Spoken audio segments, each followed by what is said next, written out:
नमस्कार।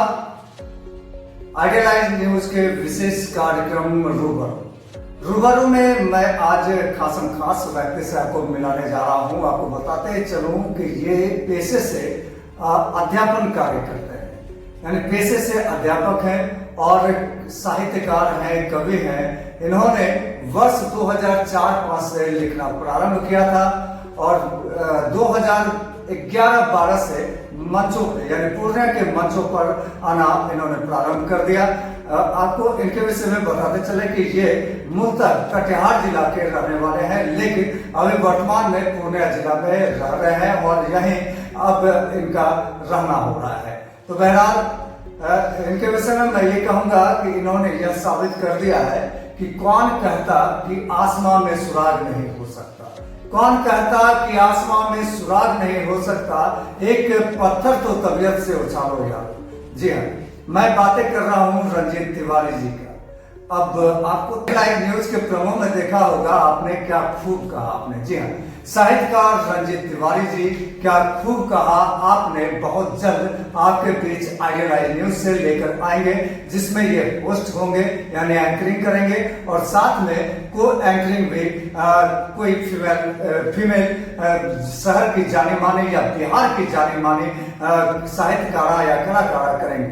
तो बहरहाल उन चीजों पे बाद में चर्चा करेंगे, वो जब लेकर आएंगे तब आप उनका लुत्फ उठाएंगे। फिलहाल इनसे मुखातिब होते हैं और जानते हैं इनके जीवनी के विषय में।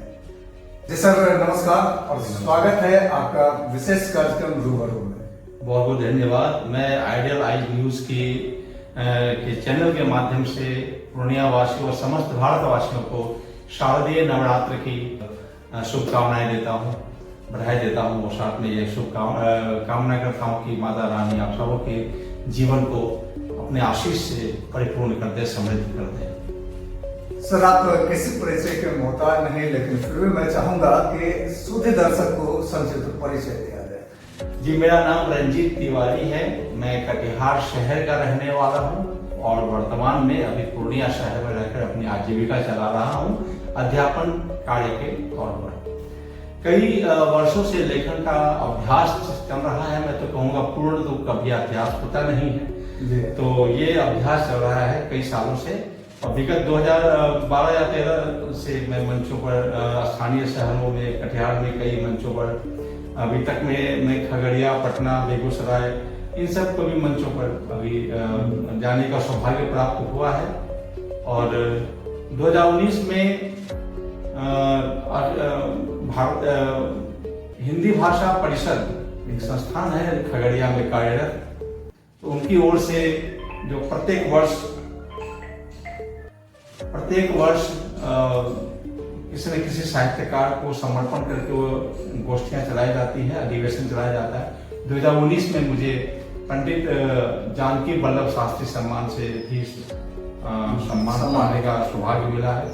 तो मैं इसे छोटी छोटी उपलब्धियां कहूंगा और बस इसी तरह से माता सरस्वती की कृपा रहे, अभ्यास होती रहे, कलम चलती रहे और विधाओं में लिखते रहे। सर, आप कहाँ तक पढ़ाई किए हैं ये जानना चाहेंगे। मेरी पढ़ाई तो टुकड़े टुकड़े में हुई, किस्तों में। कुछ सालों के बाद ग्रेजुएशन की MA डिग्री किया, कुछ सालों के बाद टाइपिंग का कोर्स किया।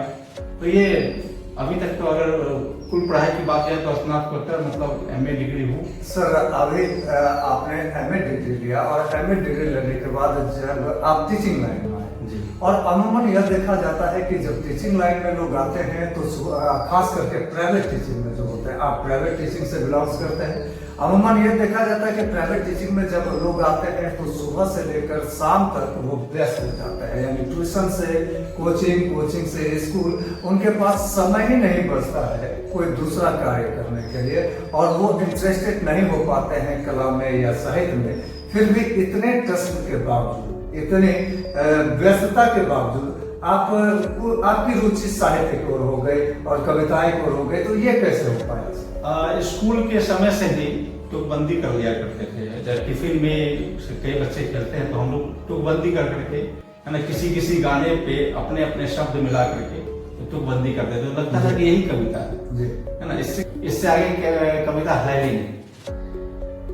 लेकिन जैसे जैसे स्कूल से, हाई स्कूल से, फिर कॉलेज, फिर ग्रेजुएशन, ये सब जैसे जैसे समय आता गया, लगा कि नहीं, साहित्य जो है, कविता जो है, ये तुकबंदी का चीज नहीं है, ये तुकबंदी की चीज नहीं, ये विशाल समुद्र है। तो धीरे धीरे इसमें जो इंटरेस्ट बढ़ता गया, अभिरुचि इसमें बढ़ती गई, और कई पूर्णिया के साहित्यकार, बड़े बड़े साहित्यकार जो विद्वान हैं, उनसे संपर्क में आने का सौभाग्य मिला। तो कई चीजों की बारीकियों से अवगत हुआ, और अभ्यास कार्य को और भी कोशिश किया गया थे। कटिहार में हमारे जो साहित्यिक अभिभावक के तौर पर जिनको हमने, जो हमारे मार्गदर्शक बने, है ना, जोगेश्वर जख्मी जी, जिन्होंने समय समय पर कई बार मुझे साहित्य के, कविताओं के बारीकियों के बारे में मुझे बैठा करके बताया, समझाया। तो धीरे धीरे उन्हीं लोगों से सीखा। सर, कविताएं जो है कई प्रकार की जी, जैसे कि श्रृंगार रस है, या और भी कौन कौन सा है, ये चाहेंगे कि शुद्ध दर्शक को आप बताएं कि कविताएं कितने प्रकार के होते हैं, और किस कविताएं में आप इंटरेस्ट लेते हैं, कौन सी कविताएं लिखते हैं? जी, कविता तो कविता है जी, प्रकार है इसमें रस, अलंकार, छंद। तो रस जो है, जो हम लोग जब कविता पढ़ते हैं, उसमें जो एक आनंद आता है, वाह वाह या बहुत अच्छा, तो ये जो अभिव्यक्ति निकलती है सुनने के बाद, यही रस है। रस का यही प्रमाण है कि वो श्रोता के मन मस्तिष्क से लेकर के हृदय तक पहुंच रहा है, दिल तक पहुंच रहा है। तो इसमें कई रस हैं, जैसे श्रृंगार रस है, उसमें प्रेम रस है, उसमें आपका सहयोग वियोग दोनों आता है। और फिर हास्य रस है, करुण रस है, विवश रस है, क्रोध रस है। इस तरह से 9 रस बताया गया है। तो कविता आपने सुना कि इन्होंने कहा कि कविताएं में 9 रस होते हैं। कविताएं में प्रकार है, रस है, 9 रस होता है। और 9 रस में से कौन से रस में सर आप इंटरेस्टेड हैं? क्योंकि सभी रस में, जैसे कि अभी शंभू जी हैं जो पूरे इंटरनेशनल लेवल पे छाए हुए हैं, वो हास्य रस में विश्वास करते हैं। जैसे कि अभी अनामिका जैन अमर जी, उनका भी एक रस है, वो भी प्रेम को ज्यादा प्रदर्शित करती थी, देशभक्ति को भी प्रदर्शित करती हैं। तो आप किस रस में ज्यादा इंटरेस्टेड हैं? शुरुआती दौर पर मैंने श्रृंगार रस में लिखी कविता, फिर बाद में वीर रस में भी कविता आई। तो इस तरह से मैं कोशिश करता हूँ कि कुछ जो सीखूं अपने बड़ों से, जो मैंने सीखा, या जो कभी कभी बैठने के बाद जो सीखते हैं, तो कोशिश करूँ कि इसके अभ्यास की जाए। तो श्रृंगार रस भी हमने लिखा है, हास्य भी लिखा है।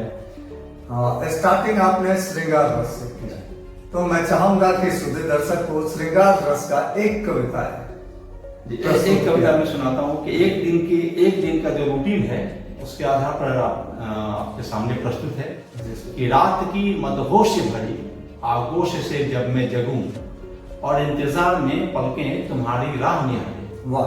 तो दिल की प्याली में चाय प्यार की मिठास भरी, जो पास मेरे लावे, वो हाथ तुम्हारा चाहिए, मुझे साथ तुम्हारा चाहिए। तो सुना, वो हाथ तुम्हारा चाहिए, मुझे साथ तुम्हारा चाहिए। अभी तो ये और यही लागू होता है सभी के जीवन में, और खास करके आइडियलाइज में बहुत जल्द ये वाह वाह वाह तेरा क्या खूब कहा आपने लेकर के आ रहे हैं। तो अभी से गुजारिश कर रहा हूँ कि आपका साथ चाहिए जी, आगे से जी। अभी तो सुबह का समय हुआ सर, अब आइए उसके बाद जो होता है कि उषा संग दिनकर के किरण बिखेरती सतरंगी। उषा संग दिनकर के किरण बिखेरती सतरंगी, जॉगिंग कर माथे पे बूंदे लेकर शबनम सी छोटी छोटी, पट खुलते ही ये निगाहें जो देखे, वो खिलता चेहरा तुम्हारा चाहिए, मुझे साथ तुम्हारा चाहिए। वाह, क्या खूब कहा सर आपने।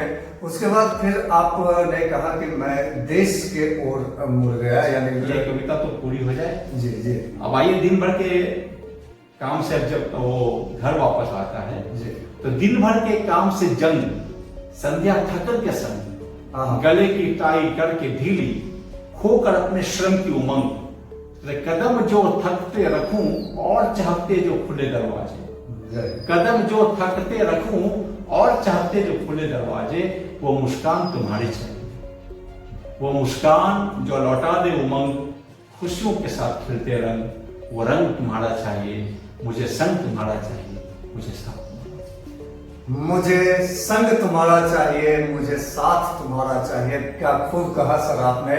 और बहुत जल्द सर लेकर के आ रहे हैं आपके बीच। क्या खूब कहा आपने। और आइडियलाइज न्यूज के पूरी टीम को संग चाहिए आपका। तो बहरहाल सर फिर आप देशभक्ति के ओर मुड़ गए और उधर आप लिखना शुरू किए। जी, तो उसमें चाहूंगा कि हमारे अपने सूर्य दर्शक को एक वो भी सुना। जी, मैं उसकी 4 पंक्तियां अभी सुनाना चाहूंगा कि ये उस समय मैंने लिखा था जब 2019 में जब पुलवामा हमला हुआ था 14 फरवरी 2019 को। तो उसके रंजिश में, उसके हमने गुस्से में हमने लिखा था कि रक्त रंजित रोती धरा का, रक्त रंजित रोती धरा का, चित्त कार्ती वसुंधरा का, चित्त कार्ती वसुंधरा का, विवत्स रूप संहार का, विवत्स रूप संहार का, अब तो हिसाब जरूरी है, इनकलाब जरूरी है, इनकलाब जरूरी है। तो इन्होंने सही कहा। वो पुलवामा जो कांड था वो दिल दहलाने वाला कांड, और इन्होंने सही कहा कि अब इनकलाब जरूरी है। तो बहरहाल सर साहित्य के क्षेत्र में जब आए तो लोग दरअसल साहित्य को और कला को अच्छी दृष्टि से नहीं देखते हैं समाज में, और इन्हें बेकार और बेगार का काम समझा जाता है। और चूंकि इस क्षेत्र में आर्थिक स्थिति भी सही नहीं हो पाता है लोगों का, तो लोग विचलित ना हो, जो लिखना चाहते हैं, जो युवा लिखते हैं, वो विचलित ना हो, तो उनको क्या कदम उठाना चाहिए? जी, ये कुछ समय तक पहले देखा गया है कि इसे थोड़ा बेकार की चीजें लोग समझता था कि ऐसा बैठा हुआ है, लिख रहा है कुछ भी। तो सबसे पहले है कि जैसे हम कुछ लिखते हैं तो उसके लिए सीखना पहले जरूरी हो जाता है, क्योंकि आप कुछ भी लिखेंगे तो वो कविता नहीं होगी, कविता नहीं है ना। लिखने के लिए कुछ भी लिखिए, आप स्वतंत्र हैं, लेकिन जो कविता की जो पराकाष्ठा है, जो कविता के जो पैरामीटर है, उसके अंतर्गत वो नहीं आ सकता। कोई लिखना चाहे, अब ऐसा नहीं है कि वो अब बेकार की चीज है। हाँ, आप यूं ही लिखते रहेंगे तो वो जरूर ही बेकार की चीज है। लेकिन अगर अध्ययन करने के बाद, सीखने के बाद अगर आप चंद पंक्तियां ही लिखते हैं तो वो प्रभावकारी होता है। इसलिए हम तो ये तो मैं कहूंगा कि सबसे पहले जो कुछ लिखना चाहते हैं या लिखने की कोशिश करना चाहते हैं, तो वो सबसे पहले कुछ ना कुछ अध्ययन करें। अध्ययन करने के बाद अगर आप लिखेंगे तो एक जैसे कि दूध को मथते हैं तो मक्खन बनता है, तो ये मंथन पहले जरूरी है, अध्ययन जरूरी है। क्योंकि अगर आप यूं ही लिखते चले तो इसका तो ना कोई पढ़ने वाला है ना तो।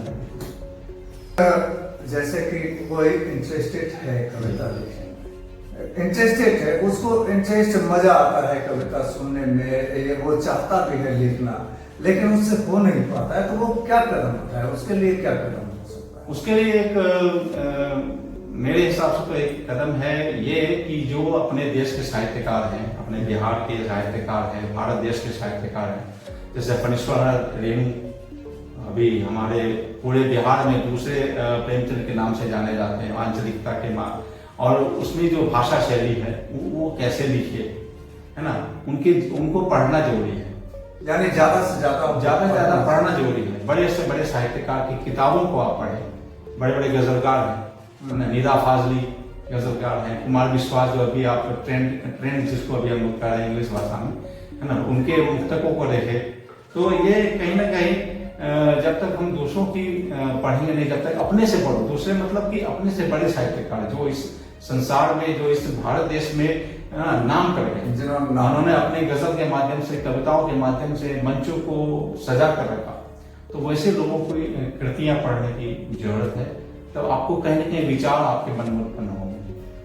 सर आपने बहुत ही अच्छी बात को प्रस्तुत कर दिया कि पढ़ना चाहिए, ज्यादा से ज्यादा पढ़ना चाहिए, तब आप कविताएं सीख सकते हैं। तो ये तो रहा कि जो लिखना चाह रहे हैं वो पढ़ेंगे, लेकिन आज के युवाओं को आप क्या संदेश देंगे कि वो आज के डेट में ये जो मोबाइल है सर, ये मोबाइल बहुत है, आप जानते हैं कि ये मोबाइल बहुत अच्छा है, काम का है, लेकिन ये मोबाइल बहुत खतरनाक है। सर, लोग पढ़ाई छोड़ दिए हैं और गूगल का इस्तेमाल करते हैं, शॉर्ट्स का इस्तेमाल करते हैं, यूट्यूब का, फेसबुक का, और वो पढ़ना नहीं चाहते हैं। कोई अच्छा चीज, कोई अच्छा साहित्य को या अच्छे राइटर को पढ़ना नहीं चाहते हैं। तो वैसे युवाओं को क्या संदेश देना चाहेंगे?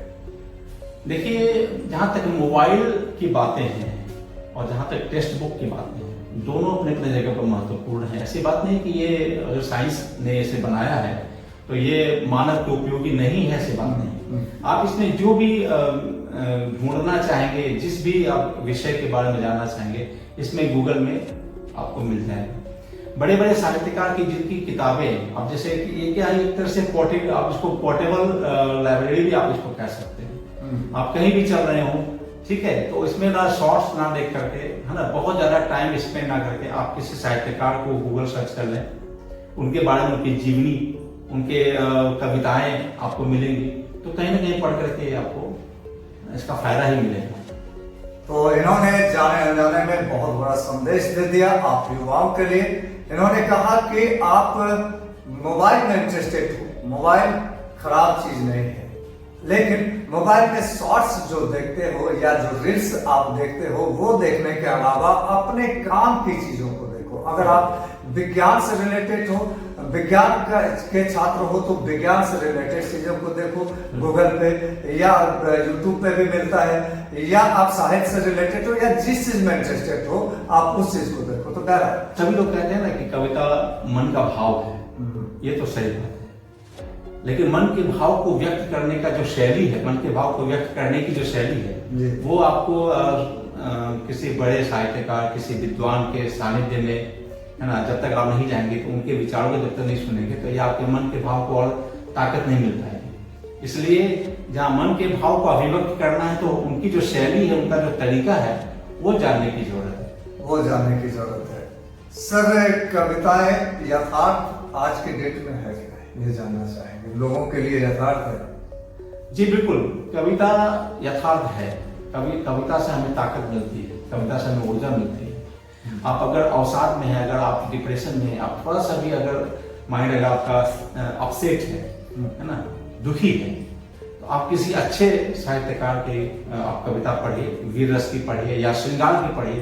काका हाथरसी के श्रृंगार की बहुत अच्छी कविता है, उनका संग्रह है, आप उनका पढ़िए। आपका जो दुख जो है, वो आपको जो अवसाद है, क्षण भर में समाप्त हो जाएगा। बहुत सही कहा इन्होंने कि कविताएं से आपका अवसाद दूर हो जाता है, और अगर आप कुछ लिखते हैं या कुछ प्रस्तुत करते हैं, तो आपकी शैली बदल जाती है। आप अगर तनाई में महसूस करते हैं, हाँ, कविता गुनगुनाइए, देखिए वो तनाई भी आपको कम अनुभूति आपको देगी। तो इन्होंने खूब सही कहा कि आप अगर तन्हाई भी महसूस करते हैं, तो आपकी तन्हाई दूर हो सकती है कविताएं से।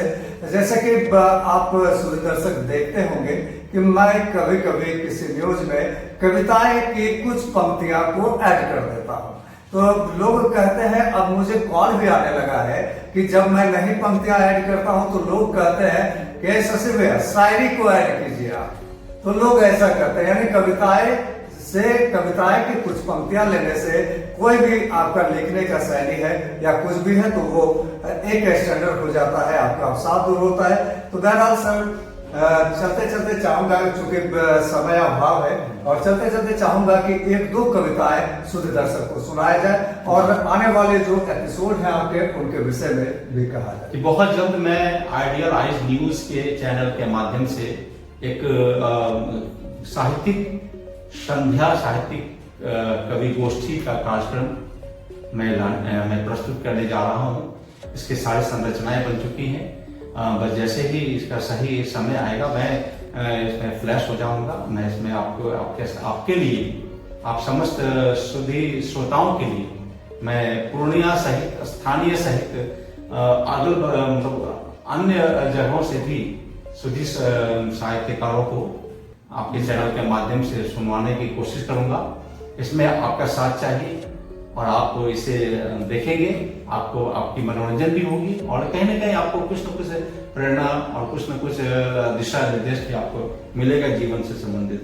मैं भाव के मान सरोवर में कहना चाहता हूँ, गौर करेंगे सुधी श्रोताएं, कि भाव के मान सरोवर में मन का हंस विचरता है। वाह! भाव के मान सरोवर में मन का हंस विचरता है, लौकिकता की सीमा से ऊपर अनुभूति के मोती चुनता है। वाह, क्या लौकिकता की सीमा से ऊपर अनुभूति के मोती चुनता है कि परम आनंद के आभास में श्रद्धा का रंग गहराता है। परम आनंद के आभास में श्रद्धा का रंग गहराता है। दृग जल से होकर अभिसिंचित आंसू, दृग जल से होकर अभिसिंचित श्रृंगार भक्ति बन जाता है। वाह, क्या खूब कहा। श्रृंगार भक्ति बन जाता है कि वाणी की कोमल बयार में, वाणी की कोमल बयार में पथिक सुकून पाता है। भाव का नर्म स्पर्श मिले तो मनोरथ अशेष रह जाता है। क्या खूब कहा आपने सर। इस कविता के माध्यम से आपने संदेश भी दे दिया कि जो वाणी इस्तेमाल करते हैं हम लोग, वह वाणी सोच समझ कर इस्तेमाल करें, ताकि वाणी से आपको सुकून मिले, जो अगला सुन रहे हैं उनको सुकून मिले। जी आगे सर। दृष्टि को दर्शन, तृप्ति को अर्पण, वक्त वक्त का मेल हो जाता है। त्रिवेणी संगम सा जीवन वसंत पावस का हो जाता है। ये भावनाओं की लहरें जब पलकों में कहीं खो जाती है, भावनाओं की लहरें जब पलकों में कहीं खो जाती हैं, सिमट जाती है सदियां पलों में, दृग्जल गंगा हो जाता है। जय दृग्जल गंगा, दृग्जल गंगा हो जाता है। नेक्स्ट कविताएं दो मुक्तक आपके सामने। हाँ, काट लेंगे यहाँ से। जी। तो क्या खाली कविताएं दो तीन करके समाप्त कर देंगे और कुछ बात जैसा आप कहिए। कविताएं करके समाप्त कर देंगे, ज्यादा लंबा किसी ने इसको फायदा नहीं। 15-20 मिनट का लगा ही लेंगे।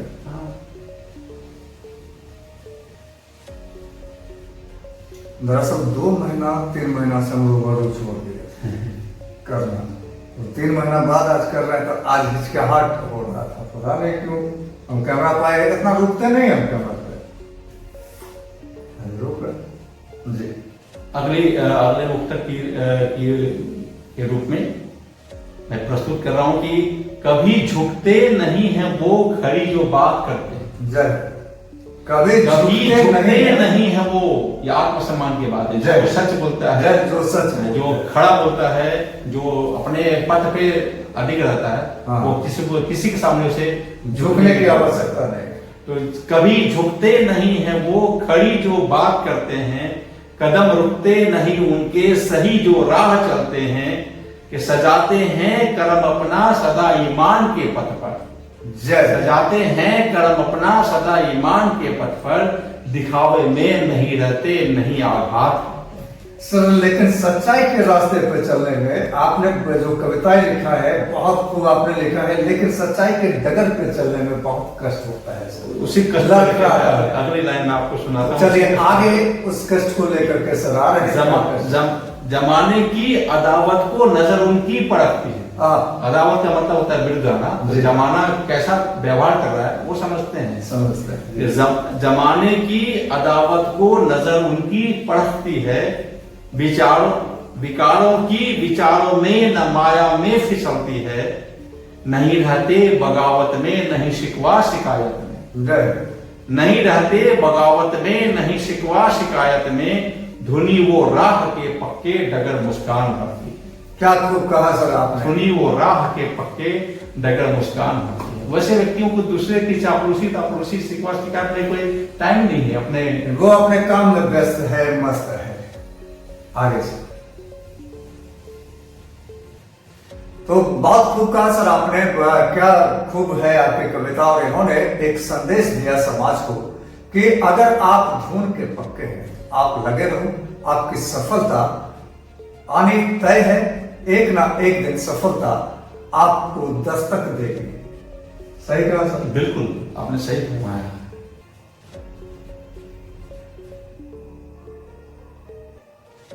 एक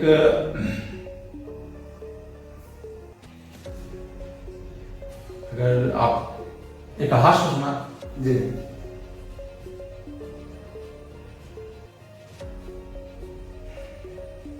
एक कविता इसको लगता है कर लें, जब सबको कर लें।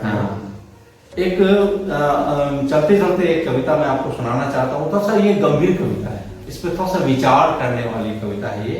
मैं चाहता हूँ कि आप सब हास्य कविता सुनते हैं, मोटिवेशनल कविता सुनते हैं, थोड़ा गंभीर विषयों पर अगर देखा जाए तो एक मैं आपके सामने रखने की कोशिश कर रहा हूं कि जब वो शरीर से आत्मा निकलती है तो पार्थिव शरीर को आत्मा क्या कह रही है, इसी संदर्भ पर मेरी कविता है, इसी संदर्भ पर मेरी रचना है। ध्यान रखिएगा, बैकग्राउंड में है कि पार्थिव शरीर पड़ा हुआ है और उससे जो निकली हुई आत्मा है उसको कुछ न कुछ कह रही है कि तो चलता हूं तुम्हें धन्यवाद देकर, तो चलता हूं तुम्हें धन्यवाद देकर, जानता हूं मैं कि मेरे धन्यवाद बड़े पौने हैं, जानता हूं मैं मेरे धन्यवाद बड़े पौने हैं, तुम्हारे योगदान क्या है, फिर भी स्वीकार करो मेरा आभार, फिर भी स्वीकार करो मेरा आभार। सृष्टि ने रचा तुम्हें दिया आकार, सृष्टि ने रचा तुम्हें दिया आकार, मुझ निराकार के लिए और साधे कई कर्म लुटाया है कर्तव्यों का भार। मेरे जाने के बाद तुम विलीन कर दिए जाओगे पंच तत्वों में, मेरे जाने के बाद तुम विलीन कर दिए जाओगे पंच तत्वों में। ओह, इतना भी निष्ठुर नहीं, सिर्फ धन्यवाद और आभार दे जाऊं। ओह, इतना भी निष्ठुर नहीं, सिर्फ धन्यवाद और आभार दे जाऊं। दे देता हूं तुम्हें एक और उपहार, दे देता हूं तुम्हें एक और उपहार, नहीं रहकर भी रहोगे तस्वीरों में, उसी छवि में लोग करेगा यार। क्या खूब कहा, नहीं रहकर भी रहोगे तस्वीरों में, उसी छवि में याद करेगा संसार। तो चलूं सृष्टि रच रही होगी आकार कोई मेरे लिए, सृष्टि रच रही होगी आकार कोई मेरे लिए, आकार नहीं है ना मेरा, आकार नहीं है ना मेरा, फिर अपनाकर रूप नया, कर्ता बन कर्म करने को तैयार, मैं निराकार। क्या खूब कहा आपने। ये जो आत्मा और शरीर के बीच में जो द्वंद्व चलता है, संवाद जो द्वंद्व चलता है ऐसे भी जीवित में भी और मृत के बाद में, तो ये मृत के बाद जो आत्मा और शरीर में जो संवाद होता है, उस संवाद को आपने प्रस्तुत किया। तो कहा भी जाता है कि जहां नहीं पहुंच सकता रवि, वहां पहुंच जाते हैं कभी। एक आम इंसान ये नहीं सोच सकता कि शरीर और आत्मा में क्या संवाद हो सकता है। तो आपने सर बहुत खूब परिचय दे दिया कि शरीर और आत्मा में जो द्वंद्व चल रहा है, जो बातें हो रही है, चर्चाएं हो रही है, उसको आपने प्रस्तुत किया। तो आपको कैसा लगा ये आप हमें कमेंट्स करके जरूर दें और सर को भी कमेंट्स जरूर करें। तो बहरहाल हास्य को आप बोले थे कि हास्य को एक हास्य मैं आपको सुना दूं थोड़ी बहुत, कि अचानक अगर शादी फिक्स हो जाए बिना लड़की दिखे तो क्या गुजरती है, थोड़ा एक वानगी के तौर पर। साहब थोड़ा सा गुदगुदाने के लिए तैयार हो जाइए। अगर आप युवा हैं, अगर शादी नहीं हुई है तो गुदगुदाइए, आप जरसर के कविताओं के साथ गुदगुदाना शुरू कर देंगे कि अब तक मैं था कुंवारा, अब तक मैं था कुंवारा, सोचा कोई तो हो जो आए, इतने में देखा दो चार लोग दरवाजे खटखटाए। वाह। अचानक दौड़ पड़ा मैं उनकी स्वागत में, अचानक दौड़ पड़ा मैं उनकी स्वागत में, लड़की वाले थे आए थे लड़के की चाहत में। वाह। झटपट कर ली पूरी बात, उसके दर पर नियत समय पर पहुंच गई मेरी बारात, उसके दर पर नियत समय पर पहुंच गई मेरी बारात। मैं घोड़ी पर था, लोग भिड़ गए मेरे स्वागत में, मैं घोड़ी पर था, लोग भिड़ गए मेरे स्वागत में। मेरे साथी मजे उड़ा रहे थे सालियों की जमात में। ओह, क्या खूब। पंडित जी मंत्र पढ़ने लगे, वो घूंघट में समाई थी। ओह, पंडित जी मंत्र पढ़ने लगे, वो घूंघट में समाई थी, पर मेरी आंखें उसे देखने को टकटकी लगाई थी। क्या पंडित जी मंत्र पढ़ने लगे, ये दिल की तरफ होते हैं। जिस समय में आपका विवाह होने लगेगा, दिल की तरफ, दिल जो है यही कहता है और उस चीज को सर प्रस्तुत करने सर आगे जी। तो पंडित जी मंत्र पढ़ने लगे, वो घूंघट में समाई थी, उसे देखने को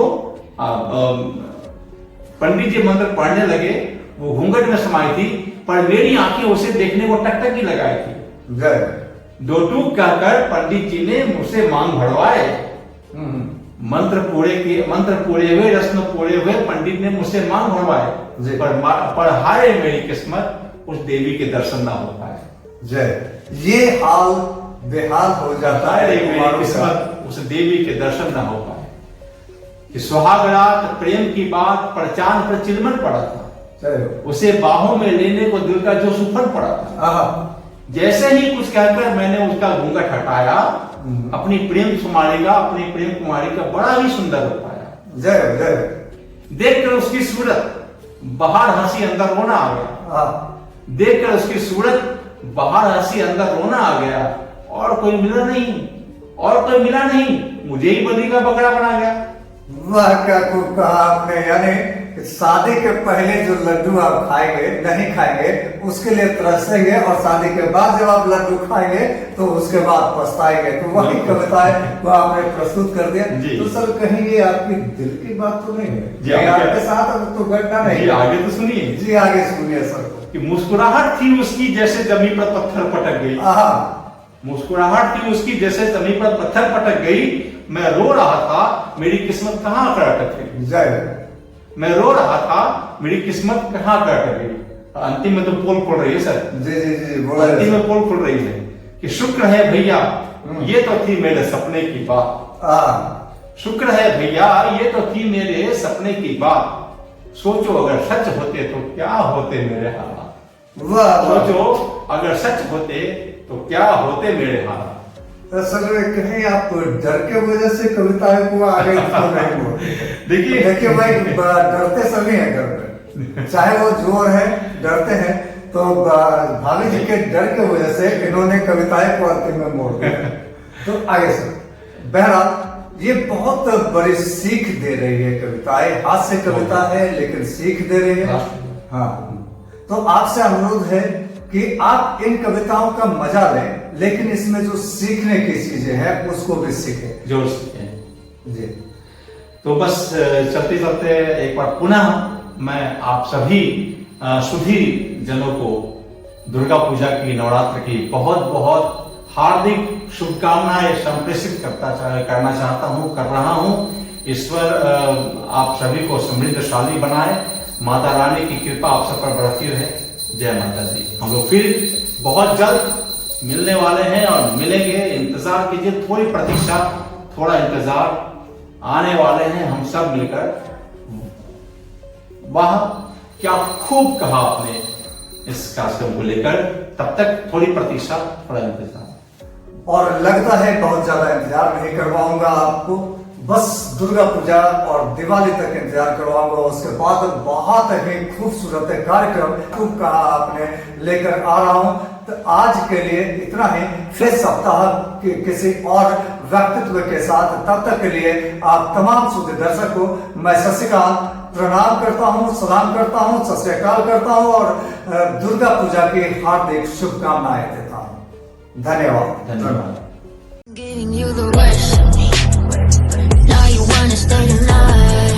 इंडिया में बढ़ते स्टार्टअप और मैन्युफैक्चरिंग कल्चर को चाहिए बेहतर मशीनरी, फास्ट और प्रॉफिटेबल प्रोडक्शन के लिए।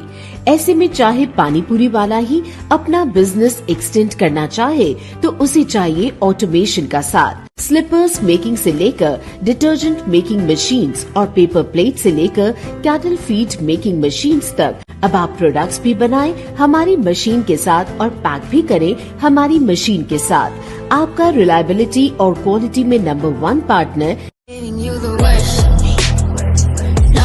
क्या आप अपने होटल, स्कूल, हॉस्पिटल, कॉलेज आदि की क्लीनिंग करने के लिए बेहतर क्लीनिंग उत्पाद की तलाश कर रहे हैं, लेकिन महंगे प्रोडक्ट और अनसेटिस्फाइड क्वालिटी आपको परेशान करती है? आप पैसे भी अधिक देते हैं लेकिन आपको क्लीनिंग प्रोडक्ट अच्छी क्वालिटी में नहीं मिल पाते। अब आपका सवाल है बेहतर क्वालिटी के प्रोडक्ट आखिर मिले कहाँ? तो आपके सवाल का जवाब है बाटा क्लीन ब्रांड के क्लीनिंग प्रोडक्ट, जो ISO सर्टिफाइड हैं और ये भारत के लगभग सभी हिस्सों में आपको मिल जाते हैं। हम अपने cleaning product college, hospital, hotel आदि में डिलीवर करते हैं। हमारे क्लीनिंग प्रोडक्ट 100% सेफ हैं, जो आपको देते हैं 99.9% बैक्टीरिया को मारने की गारंटी। हमारे सभी क्लीनिंग प्रोडक्ट आपके बजट में हैं, क्योंकि हमने रखा है अपने कस्टमर का विश्वास। इसलिए आज हमारे भारत में हैं कई हैप्पी क्लाइंट्स।